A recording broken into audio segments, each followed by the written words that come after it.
বর্তমানে ব্যস্ত সময় পার করছেন জনপ্রিয় বলিউড অভিনেত্রী সোনাক্ষী সিনহা। সর্বশেষ সিনেমা ডাবল এক্সেল এর পর web series Heeramandi the diamond বাজারে ফারদিন ও তার মা রেহানার দ্বৈত চরিত্রে অভিনয় করে প্রশংসা কুড়াচ্ছেন। বিখ্যাত অভিনেত্রী রেখা সম্প্রতি এক অনুষ্ঠানে সোনাক্ষীর অভিনয়ের প্রশংসা করে নিজেকে সোনাক্ষীর দ্বিতীয় মা বলে অভিহিত করেছেন। সোনাক্ষীর মাকে রেখা বলেন, ও আমার মেয়ে, আপনার মেয়ে নয়।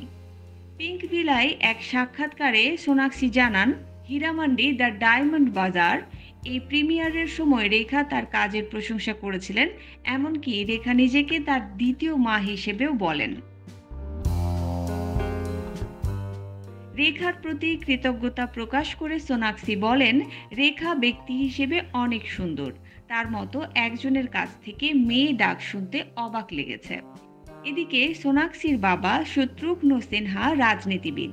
তিনি রাজনীতিতে জড়াবেন কিনা এমন প্রশ্নের জবাবে সোনাক্ষী বলেন, তিনি খুব ব্যক্তিগত জীবন কাটাতে পছন্দ করেন, রাজনীতিতে জড়াবেন না। সালমান খান অভিনীত দাবাং সিনেমার মাধ্যমে বলিউডে অভিষেক হয় সোনাক্ষীর। এরপর রাউডি রাঠোর, জোকার এবং সন অফ সর্দারের মতো সিনেমায় অভিনয় করেন এই অভিনেত্রী।